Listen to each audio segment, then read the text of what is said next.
welcome back to my channel. It has been a while since I uploaded. Life has just been super hectic. I have officially finished my master's. I just submitted my dissertation last week, and now I am officially unemployed. So I guess I have all the time in the world, but at the same time I need a real job. That's what my mom says.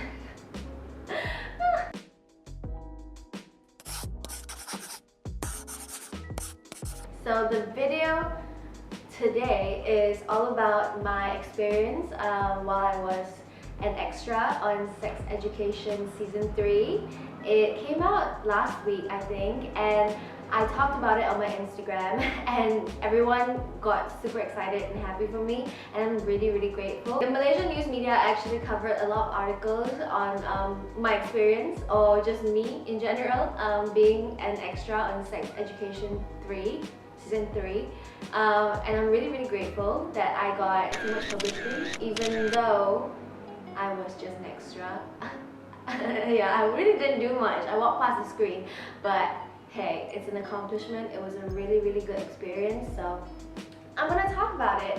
And a lot of people have also been asking me how I managed to get the role as an extra in sex ed, and you know how much they pay. Everyone wants to know that.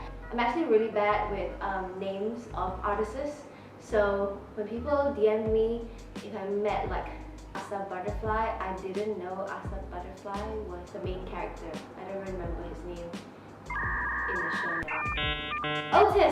Otis. I'm gonna start rambling on, and we're going to get started on the experience and how I got it, how much they paid, and why you should probably do it if you're looking for some extra cash and a fun experience and a pretty easy job. So let's start with how I got the role as an extra on Sex Ed 3. I actually came across an article, actually multiple articles on the interwebs, on Facebook, on Instagram. They were promoting, I think, that Sex Ed wanted more extras for Season 3 and they were casting. And I actually came across that article for months, but I didn't do anything about it because I was lazy. But I knew I wanted to do it, but I was lazy. So technically I was just procrastinating, typical. But yeah, and then it came to a point where I was telling myself, if I'm not gonna apply, and I'm just gonna keep saving these articles and tell myself I will eventually apply, I'm pretty sure by the time I actually get to it, the show would have been released. So I eventually took the time to apply, and guess what? It was way past the deadline. At that point, it was just like me telling myself, I told you not to procrastinate, dumbass. But at the same time, I was thinking, right, I mean, would it hurt if I just submitted my application? The worst they could come back with is no reply, or no, you can't submit anymore because we're closed, or no, you've been rejected. So I submitted the application, and I honestly didn't think I would hear back so soon, but the next day they responded, the agency responded and said, "You're in, girl!" Yeah, I was jumping up and down because, I mean, I was thinking about all the things I could see and like experience. I was really excited. And the agency that was in charge of recruiting extras for Sex Ed Season 3 was Mad Dog 2020. And it was a pretty simple process. They basically do it completely different from traditional casting. I've done TV ads and modeling-ish in Malaysia, and I know the process. The process is that you have to go to the agency. They have like casting call days, or you know, maybe you have to book a schedule, and then they have a photographer take pictures of you, front, side, left, right, and then they submit your profile with all your, you know, like measurements and stuff.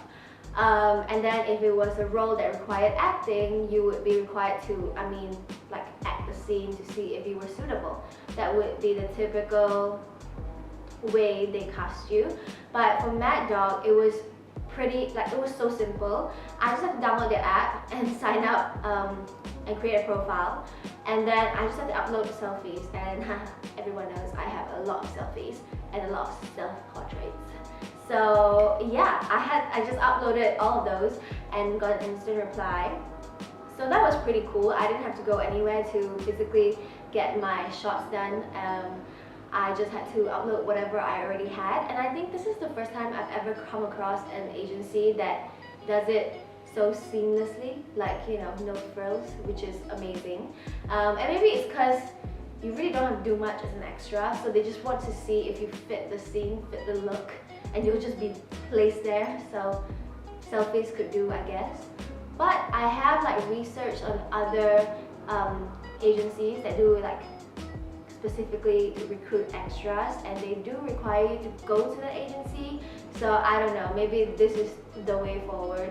But I will link other agencies in the info box below in case you want to check out. I personally haven't auditioned or submitted my profile to any of them because, like I said, I'm a serial procrastinator, and this was solely because I wanted to be on sex ed. Right, so I heard back the next day and I was accepted.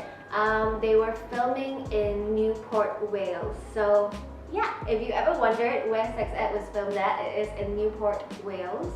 And that wasn't too far at all from Bristol. It was like half an hour train ride, and the train ride was probably like £10, more or less. So they covered my transport, and we also had to do a COVID test, like 2 COVID tests I think, a day before the shoot and like a few days before the shoot.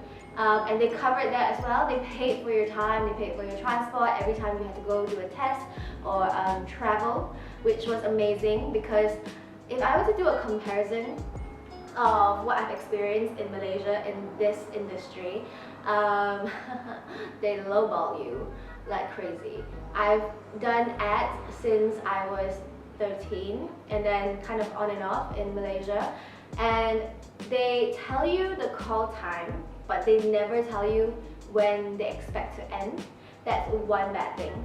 And that means you can work till whenever they want you to, like whenever they feel like they got the scene, and this could go on forever. And number 2, they don't pay overtime, which sucks because you're just meant to stay on until they figure out whatever they want to figure out. And number 3, in Malaysia, they don't cover your transport. So yeah, there is a lot of cons based on what I've done so far in Malaysia, in the same industry.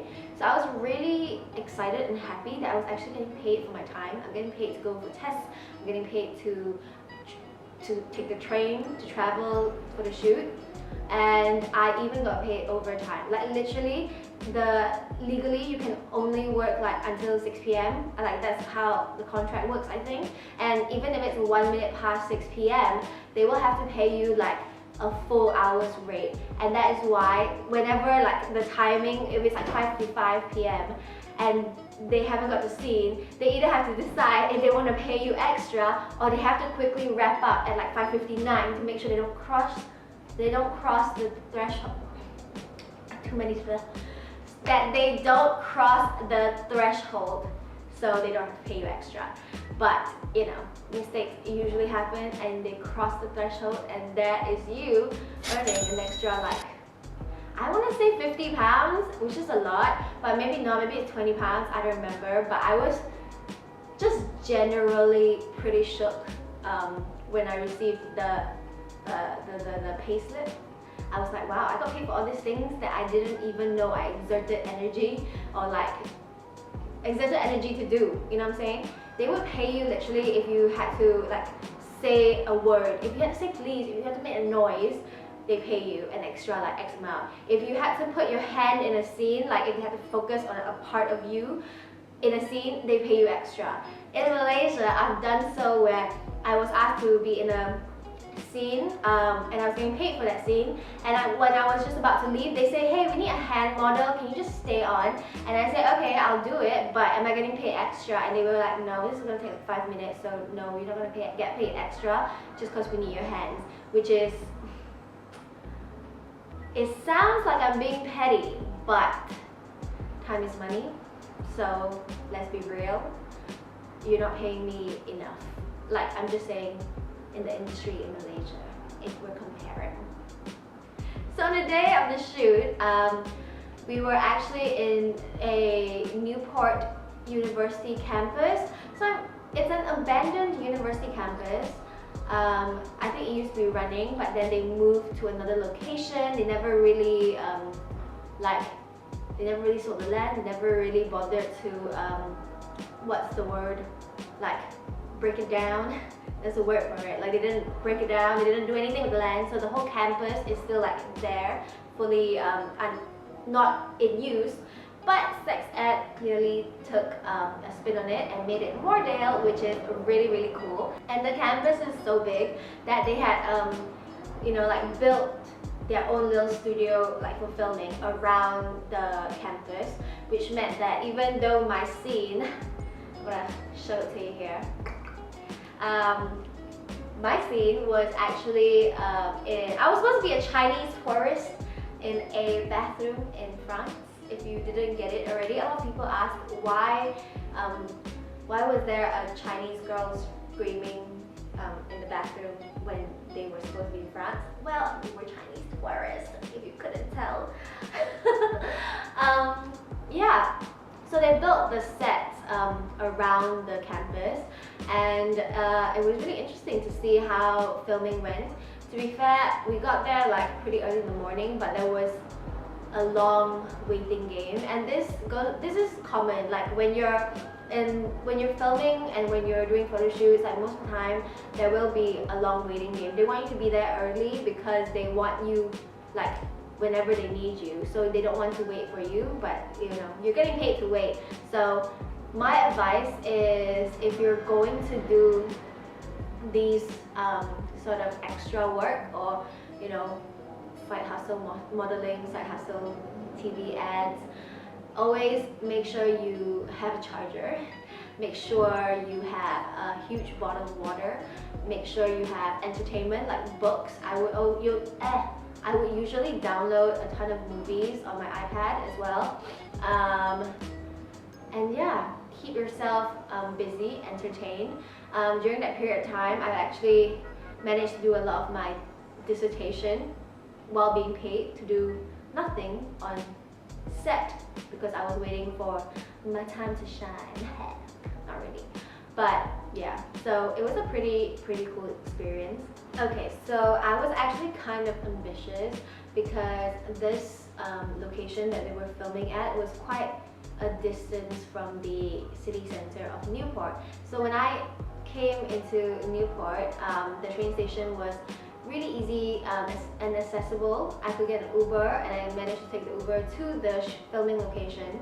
But when night fell and it was after the shoot, it was impossible to get an Uber, and I was basically pretty much stranded. And it was still difficult, but we had to hitch a ride with some assistant from the film studio. And obviously she was kind enough, even though she probably shouldn't have. I mean, because it was COVID season, but I had no choice. So she dropped me off at the train station. I thanked her, like, it was great. But then we had to film like for the second time. As I mentioned before, there was something wrong with the scene, so they had to fix it up, and we had to all get called back to redo the scene. And the second time, oh my god, it was much worse. Like, I was stranded and there was no assistance around that I could ask for help because they were all going different directions. So I had to like go to one of the other extras that I was doing a scene with, like an older lady, and ask if she was like, what direction was she heading towards. And I mean, it was the complete opposite direction, but like along the way there was a huge hotel and resort that she could drop me off at. And I was thinking like, okay, cool, I'll just get dropped off in the middle of nowhere in a huge hotel and resort, and I'll hope, I mean, they are probably gonna have a taxi service, right, for such a huge hotel and resort. So that was my option. I got dropped off there. I tried to call concierge, nobody. to even pick up the phone or to get me a taxi. So yeah, I was pretty much stranded at that hotel and resort for a hot sec. I was with another girl, to be fair, and we had each other. We were like, fuck, how are we getting home? And then we managed to Google and managed to manually call for a taxi to come pick us up, and thankfully they took card because we didn't have cash. So yeah, imagine, like, you know, back in those days where you actually have to pick up a phone to call a taxi. That was how we did it. It was a surreal experience. So I would recommend, if you are planning to do this line of work, you probably want to only accept jobs that are easily accessible to you, via train, via Uber. Most of the time they cover the cost of your transport anyway. But if they don't cover the cost of your transport and they want you to come in like really early or like leave really late, you're probably not going to be able to do it unless you drive or like have someone willing to pick you up and drop you off. So I had to be pretty choosy and pretty picky about the jobs I accepted after, because yeah, I was not going to risk a true crime scene where I die in the middle of nowhere. Okay, I think we've come to the end of this video, and I hope you guys learned a thing or two and got an insight of what I've experienced, and you can apply that to your own experience if you're interested in being an extra or like working on the side in the film industry, because it is pretty good pay for, I would say, minimal work if you don't have lines and you're not really doing much. And yeah, and you get to meet, I guess, really cool people along the way, and that is really, like, it is an experience of a lifetime, not gonna lie. So just to wrap up and just to conclude, we talked about how I got the job, and I will link all the agencies I found below so that you can probably not procrastinate like me and sign up, and hopefully you'll get a job and get to experience exactly what I've told you. I hope you have learned what to pack so that you don't get stranded with no entertainment and, you know, just like staring into space while the waiting game is severely long. And I hope you make some money because they do pay pretty well. So, and thank you so much for watching. I really hope you enjoyed this video, and stay tuned for the next. Let me not procrastinate after this. And do that thing where you like, comment, subscribe. Turn on the bell to notification bell. See ya in my next video. Bye!